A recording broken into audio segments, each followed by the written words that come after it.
네, 안녕하십니까. 좀 더 정확한 중국 경제 이야기 차이나 이코노미 채널 CAC입니다. 오늘 중국경제금융연구소 전병서 소장님과 함께하도록 하겠습니다. 안녕하십니까, 소장님. 안녕하십니까.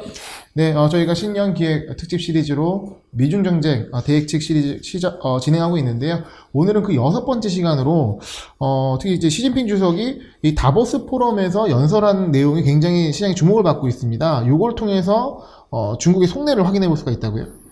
네, 지금 투키디데스 함정에 빠졌다 그렇게 얘기를 하는 쪽도 있고 아니다고 할 수 있는데, 이제 2등이 콜로 오면 1등이 이걸 이제 어떻게 보면 자초시키려고 그 노력을 하는 것, 그 사이에서 전쟁이 발생한다, 그런 정도로 살벌한 얘기를 하는데요. 네.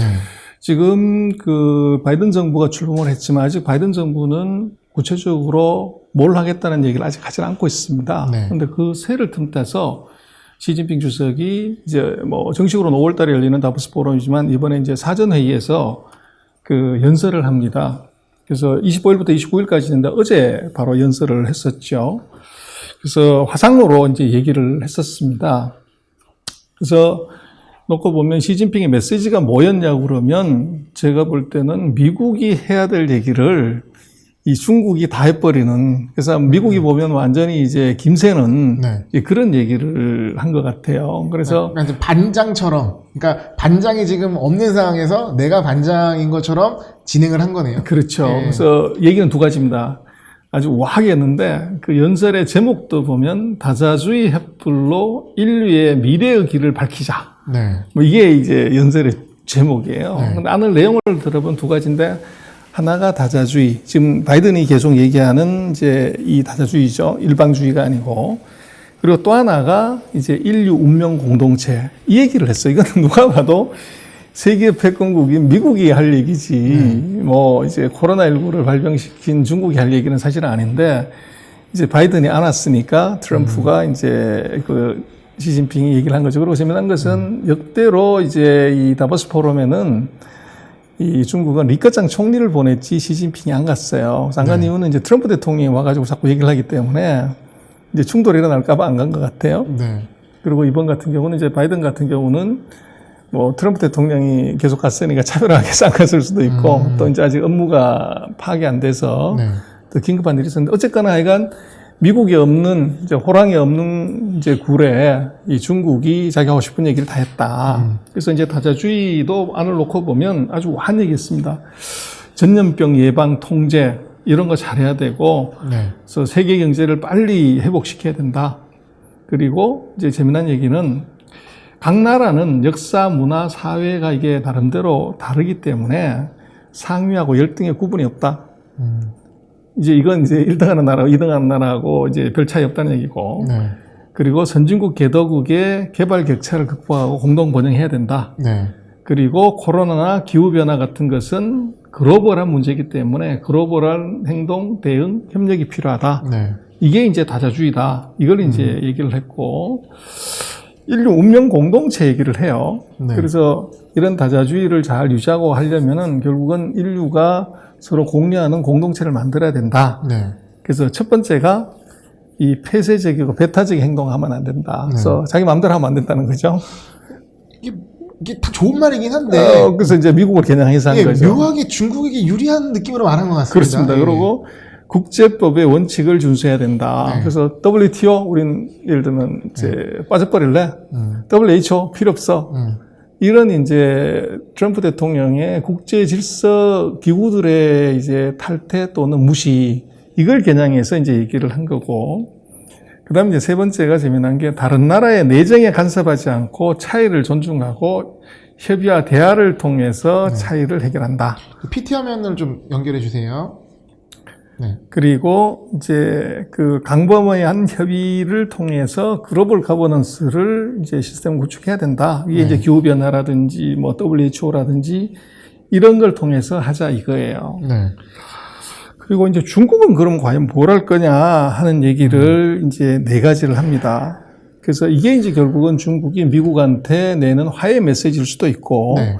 이제 중국의 속내일 수도 있죠. 네. 그래서 그러니까 지금 요 앞까지는 주로 느낌이 미국한테 하는 말 같은 느낌이 그렇죠. 들었습니다. 근데 이제는 우리는 이렇게 할 거야라는 메시지가 그렇죠. 나온다는 근데 이 말씀이시죠? 메시지도 자세히 보면 이 최근에 이제 미국의 강요들이 세팅이 되고 나서 강요들이 이제 중국에 대해서 얘기한 것들을 조목조목 이제 대응하는 형태였어요. 첫 번째가 뭐냐면 옐렌 재무장관이 중국의 1대1로 같은 이런 이제 전략에는 우리가 확실하게 맞대응해야 된다. 그리고 중국은 1대1로 같은 거 하면 안 돼. 네. 이제 이런 톤으로 얘기를 했죠. 네. 그랬더니 중국은 1대1로는 그대로 유지한다. 그리고 대신 우리는 내수시장을 개방을 해서 내수시장을 통해서 세계 경제에 기여하겠다. 이제 이렇게 첫 번째 얘기를 했고, 그 얘기는 뭐냐 그러면 중국이 지금까지 하고 있던 것은 그대로 간다는 얘기예요. 네. 그리고 하나는 이제 우리가 사이즈가 커졌기 때문에 지금까지는 물건을 파는 이 입장이었다면 이제 물건을 사줄게. 요게 이제 달라진 입장이고. 그러니까 1대1로는 계속 하겠다. 그렇죠. 하지만 미국이 맡았던 소비의 역할을 우리가 많이 하겠다. 그렇죠. 그다음 두 번째는 2060년까지 탄소 중립 달성하겠다. 네. 그래서 이거는 이제 바이든도 얘기하는 거고. 네. 그래서 그건 이제 같이 하자는 얘기고요. 네. 그 다음에 이제 미국이 그 사이 많이 얘기했던 기술 탈취 문제에 대해서, 우리도 이제 지재권 보호하겠다. 그래서 이제 어떻게 보면 싸움의 그 거리를, 요거를 이제 사전 차단하는 이제 그걸 냈고, 그리고 네 번째가 재미난 건데, 새로운 유형의 국제 관계를 구축해야 된다. 요렇게 얘기를 해요. 묘하네요. 그래서 네. 이제 이게 뭐냐 그러면, 이 중국은 무슨 얘기를 했냐면, 태평양에 고래가 원래 한 마리 있었는데 두 마리 있은들 뭐 그렇게 싸우지 않고 잘 지낼 수 있지 않겠냐. 그게 이제 그 신형 대국 관계라는 시진핑의 외교 정책이었어요. 근데 그것에 대해서 트럼프나 미국은 그 말도 안 되는 소리 하지 마라. 어떻게 숲속에 그 호랑이가 두 마리가 있냐. 그래서 이제 막 남사군돈이 이제 싸움이 붙은 거죠. 네. 그래서 중국이 이제 살짝 그 톤을 바꿔요. 신형 대국 관계에서 신형 국제 관계라고 말을 바꿨어요. 아. 그래서 이제 이 싸움하지 않는다는 것을 강조하려고 그러고 그다음부터는 그 얘기를 안 했어요. 근데 지금 정권이 바뀌었으니까 다시 이제 새로운 국제 관계 얘기를 이제 하는 거죠. 그래서 그 얘기는 뭐냐면 1등과 2등의 내 자리를 보장해 줘라. 이걸 이제 강하게 지금 시사한 겁니다. 그래서 뭐 시진핑의 이 메시지를 어떻게 평가할 거냐 하는 건데, 첫 번째는 제가 볼 때는 인류 운명 공동체를 얘기하는데 지금 이게 모순이 있는 것이 전 세계가 지금 코로나19로 이게 이렇게 신음하고 있는데 중국은 누가 봐도 이것은 발병은 중국에서 한 건데 여기에 대한 사과가 없어요. 네. 아예 코멘트를 안 하는 거죠. 네. 그래서 우리는 원죄론이나 책임론이 없다고 하는 건데 이렇게 해서 온 인류가 고통을 받고 있는데 운명 공동체라면서 네. 거기에 대한 얘기를 안 한다는 것, 그리고 거기에 대한 이제 보상이라든지 또는 이제 기여를 어떻게 할 건지가 얘기 없다는 거고. 두 번째는 이제 미국은 굉장히 기분 나쁠 거다. 그래서 중국이 미국이 해야 될 얘기를 폼나게 다 해버렸으니까. 네. 그러나 아직 뭐 반응은 없는 상황이죠. 그렇죠. 예. 그래서 기분 나쁘니까 안 하겠죠. 그리고 그 바이든은 미국 정부에 대해서 이번에 화해 제스처를 낸 것 같아요. 지재권 우리 보호할게. 뭐 내수시장 개방할게. 네. 그러나 할 말 다 했고 하지만 안을 자세히 들여다보면 기본적인 스탠스는 바뀐 게 없다. 그래서 이게 이제 다른 점이고. 그래서 이제 지금 중국의 메시지를 어떻게 볼래 하는 건데 첫 번째는 미국에 대해서 굽히지 않는다. 네. 그래서 바이든 정부의 핵심 강요가 얘기한 것에 대해서 알았어 우리가 수용할게 이런 것은 단 하나도 없다는 거죠. 그래서 그 얘기는 뭐냐면 바이든 정부는 아마도 트럼프 정부보다 더 강하게 중국을 밀어붙일 건데 중국은 거기서 양보할 생각이 없다는 겁니다. 그래서 아마 격한 장기전이 기다리고 있다 이렇게 봐야 되고 네. 두 번째 보여주는 것은 대신 이제 중국은 녹색 성장 그리고 내수 성장 요걸 하겠다는 건 기술 혁신. 그렇죠. 네. 확실하게 이번에 이제 천명을 했고, 네. 그리고 또 하나 이제 자기 모순이기도 한 게 편가르기 하지 말라고 하면서 편가르기를 합니다. 그래서 그 대표적인 게 뭐냐면 1대1로예요. 네. 1대1로는 중국 내 편에 붙어라. 이제 붙으면 돈도 투자하고 뭐 어쩌고저쩌고 하는 것들을 하겠다는 거죠. 이것은 확연한 이제 사실은 편가르기죠. 그래서 이것이 있고, 그 다음에 이제 앞으로는 아마 국제기구에서 편가르기가 나타날 것 같아요. 지금은 이제 미국이 일방적으로 어떻게 보면 리딩을 했지만 미국이 퇴출된 상태에 이제 몇 개 국제기구에서는 중국이 이제 이 영향을 크게 미치게 되는 거죠. 거기서 이제 자기 편 만들기를 이제 할 가능성이 대단히 높아 보이고, 그리고 앞으로 아마 기후 문제나 뭐 이제 환경 문제 뭐 이런 데 있어서도 아마 미국과 중국이 같이 협력을 하는 척을 하지만 누가 주도해서 하는 거냐, 이것에서는 아주 치열한 전쟁이 벌어질 가능성이 높아요. 네. 그래서 그런 한 4가지를 이번에 볼 수가 있을 것 같고, 그래서 아마 미중의 새로운 2단계 투키디데스 라이벌 시대가 온 것 같아요. 근데 이제 조금 더 구체적으로 놓고 보면 중국의 통일선전부, 뭐 이렇게 통일선전부 우리로 가면 뭐 대외 홍보 부서 정도인데, 이것은 중국은 선전선동 이게 굉장히 강합니다. 근데 여기에 이제 핵심 연구소가 하나 있는데, 세계화 싱크탱크 치엔초와 즈쿠라는 CCG라고 하는 이제 연구소에서 이 바이든 시대 미국과 중국 추세와 대응, 이런 이제 60페이지짜리 보고서를 발행을 했어요. 가장 최근에. 그게 바로 이제 왼쪽에 보이시는 것이 바로 그 보고서 원문입니다. 1월 20일에. 그래서 이것은 뭐 중국의 한 개 부처의 연구소처럼 보이지만, 회사에도 예를 들면 IR 부서가 그 회사의 모든 이제 오피셜한 정책을 다 모아서 얘기를 하는 거죠. 그래서 지금 중국의 이 통일선전부 같은 경우가 대외 홍보 이것들을 담당을 하기 때문에, 이것은 그 부서의 한 개, 일개 연구소의 의견이라기보다는 이것은 중국이 대외적으로 얘기하는 자기네 이 스탠스라고 봐야 돼요. 그러니까 대외 정책, 외교 정책에 대한 가이드라인이라고 할 수 있겠네요. 가이드라인보다는 이제 어떻게 보면 알리고 싶은 중국의 목소리. 그렇죠. 하고 싶은 얘기를 담았다. 예. 그래서 15가지를 얘기를 했는데, 첫 번째가 미중 고위급 대화를 하자. 이제 화해 제스처를 했고, 그 다음에 이제 협력의 문제에 대해서 3가지를 내요. 미국하고 중국하고 유럽이 글로벌 백신 회담을 하자.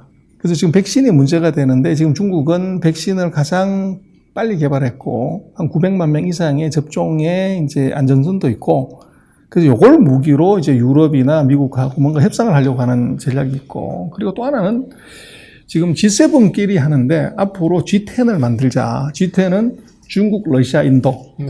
그래서 이제 브릭스 국가들이 들어간다는 거죠. 요렇게 해서 얘기를 하자는 얘기를 하고, 그 다음에 이제 RCEP 다음에 CPTPP, 환태평양 동반자 협정에 미국하고 중국이 다 들어와서 태평양에서 이제 어떻게 보면 조용하게 좀 지내보자. 요 얘기를 미국한테 오퍼를 했고. 이거 좀 특이하네요. 이따 말씀 부탁드리겠습니다. 그리고 지금 이제 최근에 중국의 빅테크 기업들이 주가가 막 반등하고 뭐 이랬는데, 거기에 요게 들어가 있어요. 하웨이나 틱톡 같은 이제 이 제재를 요거를 좀 풀자. 대신 중국이 지금 인터넷 기업들, 미국의 빅테크들, 구글이나 트위터나 페이스북 같은 회사가 중국 안에 들어와서 영업을 지금 못해요. 이걸 풀어주겠다는 거죠. 딜을 제안하는 거네요. 그렇죠. 예. 그래서 이제 중국의 지금 최근에 보면 아리바바, 텐센트, 무슨 이런 회사들의 주가가 크게 반등하는 것이 홍콩에서도 이제 이슈가 되는 것도 그 뒷 배경에는 정부의 이런 스탠스의 변화가 있다는 거예요. 혹시 이 딜을 받을 거라고 보십니까? 안 받을 가능성이 높죠. 그리고 이제 미국하고 중국이 1단계 무역 합의를 했는데, 이걸 중국이 거의 뭉갰다고 봐야 돼요. 한 60%도 세를 안 했기 때문에 이걸 빨리 끝내고 2단계로 빨리 들어가자. 오히려 중국에서 그렇게 얘기를 했다는 거죠. 그렇죠. 그리고 이제 얼마 전에 유럽과의 상호 투자 협정을 맺었듯이, 우리가 지금 돈이 있으니까 미국한테 이제 우리가 투자해 줄게. 그래서 투자 협정 이게 맺자. 그래서 아마 며칠 전인가 보면은 지금 FDI 외국이 그 나라에 투자하는 금액을 보면, 미국을 작년에는 보면 중국이 추월을 했죠. 그래서 제일 많이 이제 투자 받는데, 지금 중국은 FDI보다도 ODI가 더 큽니다. 중국이 해외로 투자하는 돈이 투자를 받는 금액보다 더 커요. 그러니까 이제 미국한테 우리가 좀 투자해 줄까? 이렇게 좀 오파를 했다는 거예요. 순 투자국이 됐네요. 그리고 이제 미국하고 중국하고 인프라 협력 강화하고 1대1로 협력하자. 이건 미국이 하지 말라는 건데. 이제 오히려 같이 하자고. 그렇죠. 그리고 이제 조금 다른 이제 여러 가지 얘기는 미중 우호 도시를 하자, 지방정부끼리 협력하자. 그리고 미국이 이제 중국 유학생이나 언론을 이걸 스톱을 시켰죠. 그래서 이것도 다시 회복을 하자. 네. 그리고 한국과 관련되는 것은 이제 북핵 그 사자회담 하자. 뭐 이런 식의 이제 얘기를 지금 했어요. 그래서 요게 자세히 보면은 이제 중국이 그 미국한테 하고 싶은 얘기를 구체적으로 얘기를 한 거예요. 그럼 다시 한번 이걸 쭉 리뷰를 해보면 결국은 이것이 기본 스탠스는 변하지 않고 이게 미국의 새 정부에 대해서 오파를 던진 것. 네. 이제 거기서 몇 가지는 이제 주목할 만한 게 있죠. 예. 기술의 문제라든지 빅테크를 서로 풀어주고 시장을 열어주고 제재를 풀어주는 뭐 이런 몇 가지 의미 있는 것은 있지만 그것은 미중 관계에서 그렇게 중요한 것은 사실은 아니죠. 마이너한 이슈인데. 그래서 지금 이제 거기에 대해서 미국은 어떤 패를 가지고 있느냐 하는 건데 네. 결국은 제가 볼 때는 미중의 전쟁은 이 바이든의 패를 정확하게 읽어야 돼요. 근데 이제 바이든을 우리가 뭐 이제 선거 기간 중에 트럼프가 이미지를 슬리피조, 꾸벅꾸벅 조는 이제 조 할아버지 이렇게 매겼지만 네. 제가 볼 때는 또 이제 한국은 그런 언론 보도를 많이 했는데 그것은 너무 악의적으로 한 거고 바이든은 지난번에서 한번 얘기를 드렸지만 지금 바이든은 이 당대 최고의 중국통이에요. 그래서 78년부터 시작을 해서 40년 동안 중국의 최고 지도자들 4명하고 협상하고 회담해 본 사람이에요. 외교로는 거의 뭐 엄청난 관록을 당대 했다네요. 최고죠. 예. 그리고 이제 오바마 정부 때 이 8년간 부통령을 했고 그 이전에 상원의원 할 때 10년 동안 외교위원장을 했어요. 그러니까 이것은 뭐 이게 외교부 출신이 아니라고 하지만 그 국제 외교에서는 지금 당대 최고의 고수라고 봐야 돼요. 거의 직업 외교관 수준. 그렇죠. 그래서 이제 지금 바이든은 중국을 어떻게 보냐 그러면 트럼프보다도 더 이제 제가 볼 때는 정묘하게 이제 타격을 할 건데 기술 안보가 경제 안보고 경제 안보가 국가 안보다. 이런 쪽으로 보기 때문에 하이테크 쪽에 대한 포커싱을 굉장히 많이 할 것 같아요. 그래서 기술 전쟁, 기술에 대한 압박이 굉장히 강해질 수 있고. 네. 차트 자료 띄워주세요. 네. 그래서 이제 이게 그 기술, 경제, 인권, 안보 4가지 카드로 공격을 할 거예요.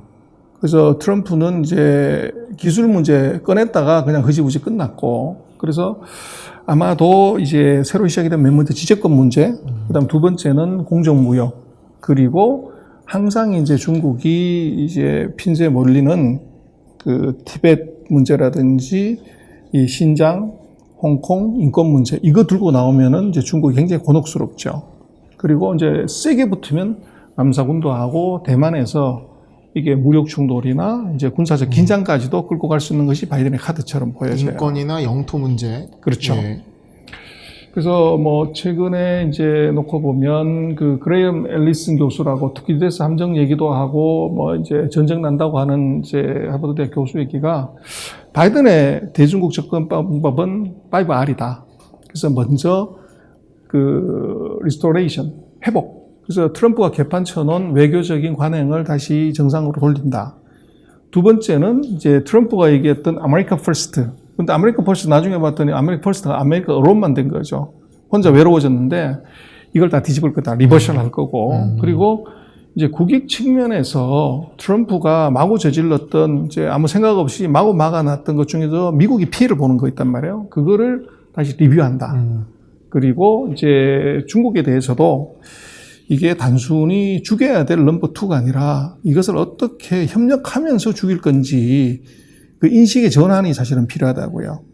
그리고 이번은 이게 중국이 이미 너무 커버리기 때문에 미국 혼자서 이거 두드려 패서 자초시키기는 너무 이게 쉽지 않다. 그래서 동맹들하고 어떻게 잘 협력해가지고 이제 같이 잡아뜨리려 하는 그런 어떻게 보면 현실주의적 네. 이런 5가지 측면에서 바이든은 접근할 거다. 이게 이제 하버드 석학이 얘기하는 바이든의 패자 전략입니다. 그래서 결국은 이제 미국은 뭐 접근 방법은 아마도 이 트럼프하고는 달라지는데 그것이 아주 물렁물렁하게 가는 것도 아니고 트럼프처럼 아주 무지막지하게 가는 것도 아닌 굉장히 이제 스마트하게 갈 가능성이 크고 또 지금 이제 어떻게 보면 그 중국하고 협력해야 되는 부분도 있지만 네. 결코 양보할 수 없는 부분이 있어요. 그래서 그게 뭐냐고 그러면 이제 중국이 계속적으로 얘기하는 것이 코어 이제 프로피트 핵심 이익을 이걸 건드리지 말라 이렇게 하는데 중국이 얘기하는 핵심 이익은 대만, 남중국해, 티벳 이 영토에 관한 문제예요. 근데 역설적으로 이걸 뒤집어 놓으면 미국이 가장 건드렸을 때 중국이 아파하는 문제가 바로 그거예요. 네. 그래서 아마 제가 볼 때는 뭐 사드 때는 한국이 이제 어떻게 보면 그 중간에서 굉장히 곤혹스러웠지만 아마도 바이든 정부에는 대만이 굉장히 어려운 위치에 갈 가능성이 높아요. 그래서 대만을 카드로 이제 미국은 중국을 압박할 가능성이 높고 중국은 이제 미국을 바로 못 때리기 때문에 대만에 대해서 어떻게 보면 압박을 하는 네. 군사적 긴장도 높아질 수 있고요. 그렇죠. 네. 그런 문제가 있고 그리고 남중국해에다가 이제 뭐 비행장을 만든다, 레이더 기지를 만든다. 이것은 이제 중국은 어떻게 보면 석유 수송선의 이제 안전성을 확보하기 위해서 한다고 하는데 미국 입장에서는 태평양으로 진출을 하려고는 교두보기 때문에 이게 절대 용인할 수 없다는 거죠. 네. 그래서 그런 이제 그 협력보다도 이게 충돌이 먼저 나타날 수 있는 가능성, 요게 이제 그 리스크일 것 같아요. 그래서 지금 미국이 얘기하는 것은 BBB, Build Back Better, 더 잘 만들어 보겠다. 그리고 America is Back, AIB, 이게 이제 바이든 정부의 핵심 키워드인데 지금 놓고 보면 이것이 지금 트럼프 정부 때 미국이 그 코로나19를 대응하는 걸 보면 뭔가 이게 시스템이 제대로 안 돌아가는 느낌이 누가 봐도 다 보이는 거죠. 소위 말하는 디스펑션. 미국 시스템이 고장났다. 그래서 이게 정말로 빌드백 베터 한다는데 이게 사실은 될 거냐. 그리고 지금 놓고 보면 코로나19를 방역하는 데 있어서 보면 민주주의, 자본주의를 채택하는 민주주의 국가들의 대응 형태하고 네. 사회주의 국가의 대응 형태가 극명하게 달라요. 근데 결과를 놓고 보면 사회주의 국가는 어느 정도 안정을 시켰는데 이 이제 자유민주주의 국가들은 이게 계속적으로 헤매는 거죠. 그래서 거기서 이제 놓고 보면 미국이 저게 뭔가 시스템의 개선을 하지 않으면 빌드백 베터가 굉장히 어려울 거다. 이렇게 네. 이제 볼 수도 있고. 그 다음에 이제 America is back. 미국이 다시 돌아왔다고 그러는데 그게 이제 문제는 뭐냐 그러면 이게 그 도전하는 나라의 힘이 너무 커졌다는 거죠. 그리고 돌아왔다고 하는데 미국이 재정 적자가 역대 최대로 나타났고 군사력으로 전 세계를 통제하기에도 이미 비용이 너무 많이 들어간다는 거죠. 그러면 이제 방법은 동맹들하고 이제 해서 자기 힘은 좀 덜 쓰는 이런 구조로 이제 가야 되는데 이렇게 되면 사실은 이름이 좋아서 동맹이지 동맹국들은 군사비 부담 뭐 여러 가지 부담이 더 커진다는 거죠. 그리고 외교라는 게 일방적이지 않기 때문에 어떤 것도 줘야 되잖아요. 그렇죠. 네. 그래서 미국이 이제 우아하게 이제는 우리가 동맹으로 공격한다고 하는데 한국 같은 미국의 동맹국의 입장에서는 아마도 이 표면상이 아니라 실질적인 부담이 굉장히 커지는 네. 이 동맹에서 미국은 자기 역할은 줄이고 대신 성과는 다 챙겨가는 거기 때문에 비용이 훨씬 더 커질 가능성이 있다는 거죠. 네. 그래서 아마 미국이 세계 경찰 이 역할을 하는 것은 이제 아닐 가능성이 높고 그것의 이제 역할을 이제 공동체한테 밀어버리는 네. 이제 이런 현상이 나타날 것 같아요.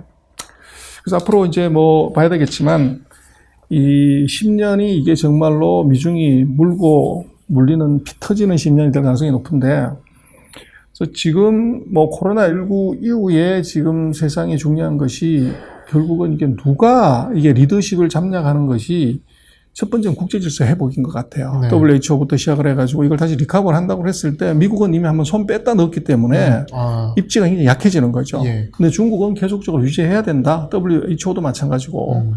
그래서 두 놈의 어떻게 보면 이제 치열한 국제질서 주도의 경쟁기가 지금 들어왔고 그리고 지금 이제 바이든 정부로 놓고 보면 그 아메리카 퍼스트가 아니라 동맹의 이름으로 이렇게 간다고 하는 것은 미국의 힘과 영향력이 아니고 동맹의 힘과 영향력으로 중국을 견제한다고 하는 것은 그 전제 조건은 동맹들이 미국에 100% 동의하거나 복종해야 된다는 거죠. 그래서 이게 지금 미국하고 유럽이 지금 싸우고 있단 말이에요. 뭐 지금 독일하고도 가스관 때문에 싸우고 있고 이게 프랑스하고는 또 뭐 이제 그 영국하고 독일하고 뭐 이러면 이제 이 디지털 세 가지고 싸우고 있고 그래서 이게 협력의 관계보다는 지금 이제 서로가 얼근얼근하는 이런 이제 구조에 있기 때문에 이것이 과연 동맹의 힘과 영향력으로 이게 될 거냐 하는 것에 있어서 이제 약간의 퀘스천을 지금 보여주고 있고 그리고 지금 얘기는 다시 그 피버트 아시아로 다시 돌아온다. 그래서 트럼프 대통령이 뭐 돌아온 것처럼 보이지만 실제로 아무것도 한 게 없는 거죠. 그래서 다시 오바마 시대처럼 피벗 아시아를 하는데 이건 돈과 시간하고 노력이 들어간다는 거죠. 그래서 문제는 이제 왜 피벗 아시아가 별 힘을 못 썼냐 하는 것의 가장 중요한 포인트는 아시아 국가들이 미국으로부터 얻어먹은 게 별로 없다는 거예요. 미국에 돌아왔으면 뭔가 경제적으로 이득이 생기고 이렇게 돼야 되는데 네. 미국이 돈 되는 건 아무것도 해준 것이 없고 모여라, 집합해라, 때려줘라 이런 이제 얘기만 하다 보니까 아시아 국가들이 이게 말로만 그렇게 이해하고 실제 액션을 안 하는 거죠. 그러니까 떡이나 당근 없이 계속 요구만 있는 그렇죠. 상황이에요. 했었죠. 네. 트럼프 때. 그래서 지금 바이든 같은 경우는 이제 아시안 국가들에 대해서 이 실제적인 도움 없이 계속적으로 푸시만 하게 되면 오히려 더 중국 쪽으로 밀착을 해버리는 그런 패착이 나올 수 있다는 거죠. 네. 그래서 과연 그러면 미국이 아시아 국가들한테 뭘 해줄 수 있는 것인가 지금 상태로 놓고 보면 네. 이게 산업 구조도 이미 굉장히 달라졌고 또 예전보다 구매력도 떨어졌고 그게 이제 바이든의 굉장히 이제 고민이고 그 사이에 그 중국은 이제 아세안 국가들 이쪽한테 계속적으로 주파를 던지는 거죠. 네. 그래서 뭐 결론은 그렇습니다. 한국은 아마도 더 어려운 선택지를 받아본다. 이 포스트 코로나 이후에 미중의 4년 또 조금 더 10년 봤을 때 그래서 결국은 뭐 그 한국이 아무 손내 보지 않고 미중을 선택한다? 이것은 이제는 없을 것 같아요. 불가해요. 그래서 이건 결국은 중국의 부상이 만들어낸 어두운 그림자인데 미국은 분명하게 얘기를 하는 거죠. 미국 이외의 나라에 베팅하지 마라. 우리 편 안에 들어와라. 이게 이제 얘기를 하는 거. 이것은 뭐 권유처럼 보이지만 강요하고 명령입니다. 근데 두 번째로 중국은 미국하고 결별하고 우리 쪽으로 붙어라. 그래서 이것은 이제 유혹하고 협박하는 거죠. 그래서 거기에 이제 우리가 선택을 하게 돼 있는데 결국은 우리로서는 이제 원칙을 세우고 거기에 대응을 해야 된다고 하지만 원칙과 규범 세우더라도 이게 미국의 이익에 반하거나 중국의 이익에 반하면 무조건 견제하고 보복이 기다립니다. 그래서 우리를 놓고 보면 뭐 미국의 동맹이든 뭐 중국의 협력이든 간에 이것은 이게 그 미국이 확실하게 얘기하죠. 우리 동맹 국가가 우리 룰을 어기면 확실하게 대가를 치러야 된다. 이거 얘기를 지금 하고 있단 말이에요. 네. 그래서 결국 우리 한국의 입장에서는 이제는 이것이 믿을 놈이 하나도 없다. 믿을 것은 우리밖에 사실 없는 거고 우리의 어떤 이 방향으로 가지 않으면 이쪽 갔다 저쪽 갔다 붙으면 그러면 이게 계속 터진다. 그래서 지금 우리로 놓고 보면 결국은 이제 정부가 밖에 나가서 힘을 쓰려고 하면 뭐 집에서도 마찬가지 가화만산성이잖아요. 가족이 탄탄하게 화목하게 가면 밖에 나가서 가장이 세게 일할 수 있잖아요. 네. 그래서 결국은 제가 볼 때 미중 관계가 저렇게 이제 급박하게 돌아가고 격렬하게 돌아가면 사실은 한국이 단결하고 어떻게 보면 의견을 통일하는 것이 너무너무 중요하죠. 근데 지금처럼 뭐 4분 5일에서 이렇게 들어가면 이게 정책 자체가 왔다 갔다 하게 되고 거기서 갈팡질팡하다 보면 여기서 터지고 저기서 양박으로 다 터지는 그런 불상사가 생깁니다. 그래서 결국은 국론을 통일하지 못한 정치는 결국 외교를 망칩니다. 네. 그래서 미중의 관계가 저렇게 이제 그 라이벌의식으로 더 깊이 빠져들어가면 우리의 선택은 점점 더 어려워지고 그리고 정부한테 어떻게 보면 더 힘을 실어줄 수 있는 것은 맞든 틀리든 예를 들면 정부가 선택하고 국회가 결정하면은 딴소리 하지 말고 이게 한 방향으로 가야 되는 거죠. 그래서 국민의 결기를 보여줘야 되는데 그걸 서로 이제 물어뜯고 욕하고 왼쪽으로 당기고 오른쪽으로 당기다 보면 이것은 우리 안에서 터지는 것이나 밖에서 세게 터질 가능성이 있다는 겁니다. 그럴 때가 아니다. 그렇죠. 같습니다. 네, 지금 미중의 어떤 이 갈등, 그러니까 저희가 어떻게 보면 좀 외면했었던 현실이기도 한데 이게 정말 냉혹한 현실로 다가오기 때문에 정말 냉철하게 현상을 바라보고 준비를 해야 되지 않나 생각을 합니다. 소장님 오늘 말씀 감사합니다. 네, 고맙습니다.